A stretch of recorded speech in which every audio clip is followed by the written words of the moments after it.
unity in diversity, or many in the one. Oh, grant me my prayer, that I may never lose the bliss of the touch of the one in the play of many. This is a statement given by Rabindranath Tagore. The principle of unity in diversity, which has always been normal to India in its fulfillment, the fundamental course of her being and its very nature, the many in the one, would place her on the sure foundation of Swabhava and Swadharma. This is a statement given by Sir Aurobindo. So, in this chapter, we'll be dealing with these three main questions. What is meant by unity in diversity in the Indian scenario? What aspects of India's diversity are the most striking? How do we make out the unity underlying the diversity? So, firstly, diversity in the sense variety or the uniqueness in various aspects. So, if you travel through India by train, you will notice not only changing landscapes but also many different types of dresses and foods. You will hear different languages, familiar and unfamiliar, and see various scripts on the way. So, even within your own region, you'll often come across people from other parts of India with different customs and traditions. This is India's rich diversity, and it is usually the first thing that strikes visitors to our country. So, India is very rich in its diversity. We have various languages, various people, various cultures, and traditions. With our 1.4 billion inhabitants, that is about 18% of the world's population. So, our population is 1.4 billion. Such diversity is not surprising with so many people living. So, in the late 20th century, the Anthropological Survey of India, a national organization, conducted a massive survey called the People of India Project. It was a survey conducted by Anthropological Survey, which is a national organization, of 4,635 communities across all the states of the country, and it counted 325 languages using 25 scripts.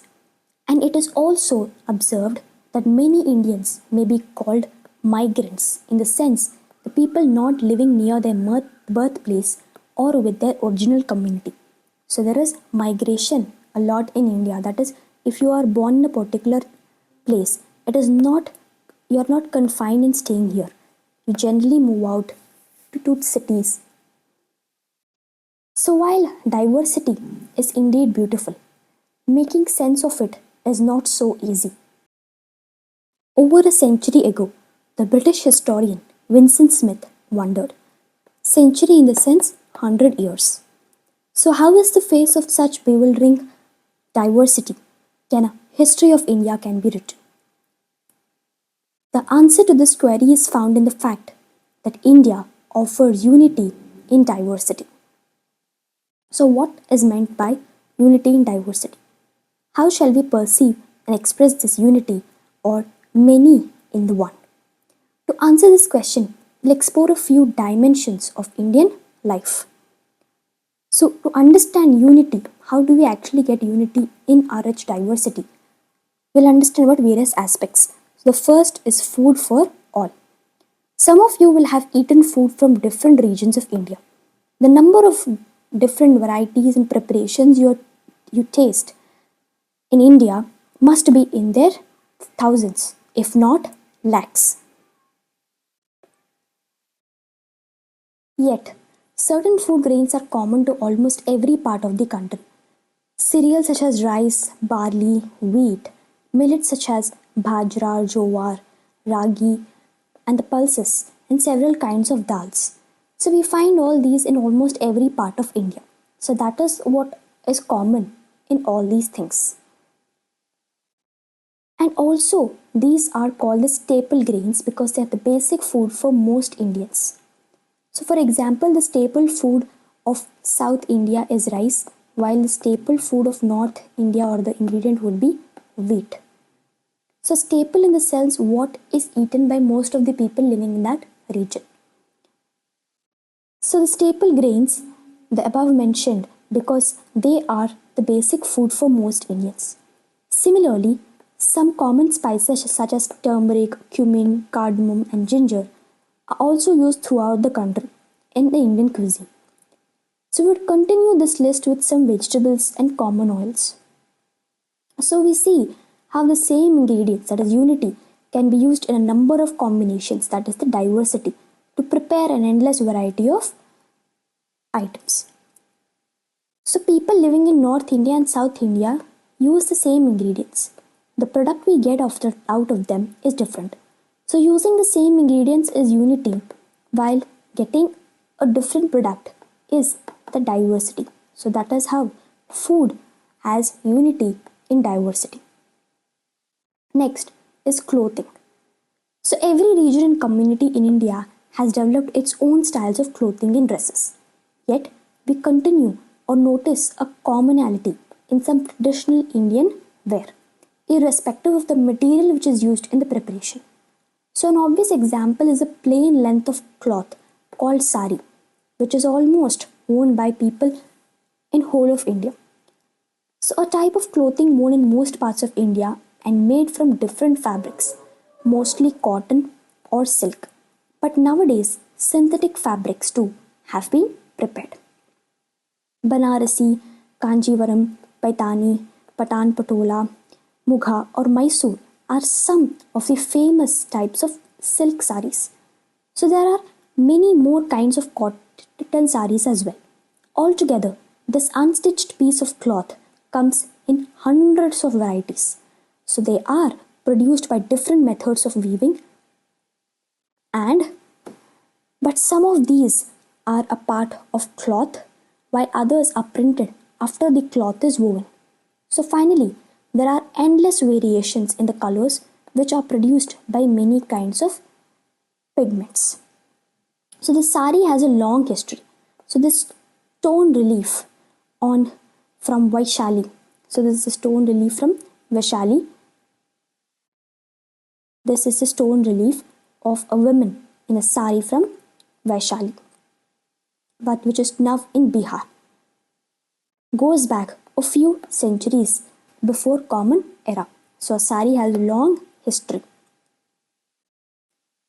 So there are many ways of wearing the sari, as they vary from one region to another or from one community to another. In fact, new ways of draping it are still being invented. But in the end, it is a single dress, the sari.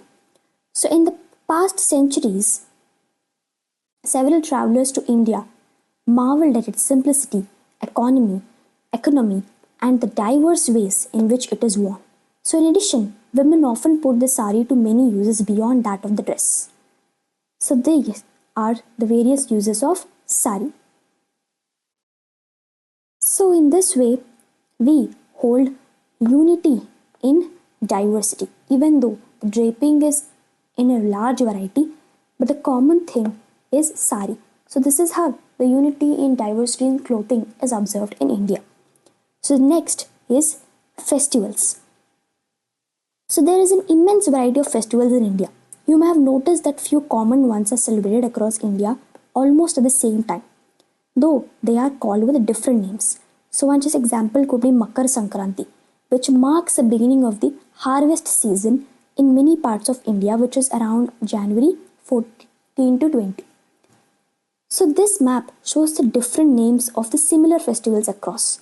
So the same Makar Sankranti is celebrated in various places with different names, such as Pongal, Makara Sankramana, and many more names. So in this way, we hold the unity in diversity in festivals. So the next is an epic spread. So literature offers us another fine illustration of unity in diversity. So Indian literatures are extremely in variety and among the most abundant in the world. So over centuries, there were different languages, but they have shared important themes and concerns. So you might have read the Panchtantra. So this collection of stories with animals as the main character, has told us many life lessons. So the original Sanskrit script is least 2200 years old, but its stories have been adopted in almost every Indian language. So we have the Panchatantra stories in almost every Indian language. So in fact, they have traveled well beyond India as well as to the Southeast Asia, the Arab world and Europe, inspiring new collections of stories on the way. It is estimated that about 200 adaptations of the Panchatantra exist in more than 50 languages. This illustrates how one collection of stories can become many. So this is the unity in diversity. And the most striking case, however, is that of the two epics, that is the Ramayana and the Mahabharata. Next, for more than 2 millenniums, these two epics have been translated and adopted into regional literatures. So primarily they were in Sanskrit. So Mahabharata and Ramayana were in Sanskrit, but they were adopted to every regional language in India. So in addition, there are countless folk versions of them. A few years ago, a scholar conducted a survey in Tamil Nadu alone and counted about 100 versions of the Mahabharata that had come down to us in folklore forms. Imagine what the number might be in the whole India. Just in Tamil Nadu, it is found to be some 100 versions are available. In fact, many communities have their own versions of Ramayana and Mahabharata. They also have preserved legends connecting their own history with these epics. So this is especially true of the tribal communities in many parts of India, such as Gonds, Mundhas, and many more. So most tribes of India's northeast and Himalayan regions, including Kashmir, have had their own version of one of the two epics or both. So these tribal adaptations are transmitted orally. It is important to remember that they were transmitted orally. They were not written. Along with the legends on how the heroes of Ramayana and Mahabharata, generally any or all the 5 Pandavas and their wife Draupadi, but sometimes even the Duryodhana visited their tribals' respective regions. So in this way, they adopt their connections with those two epics. So the anthropologist K.S. Singh has directed the People of India project we referred to earlier. It is a national survey, and in the case of the Mahabharata, he observed that there is hardly a place in the country which the epic heroes such as the Pandavas have not visited according to the folklores. So any place in India you go, they have their own story associated with Mahabharata. So and the same way it can be said to the Ramayana as well. So over the centuries, perhaps more than any other scriptures, these two epics created a web of cultural interactions across India and many parts of Asia. This is another example of unity in diversity. So the further illustrations, the theme of this chapter, we could have continued our journey and turned to more facets of Indian culture. For instance, in India's classical arts, including classical architecture, both diversity and unity are easily noticeable. So in the end, we should remember that Indian culture celebrates diversity as an enrichment, but never loses sight of underlying unity which nourishes that diversity. So even though we have such great diversity, our unity is the one which nourishes the diversity we have. So in this chapter, we have read the following things. That is, India offers immense diversity in its landscapes, people, languages, dresses, food, festivals, and customs. So diversity is easy to perceive in many fields, but there is also an underlying unity in them. So India's unity celebrates diversity because diversity does not divide. It enriches the people living.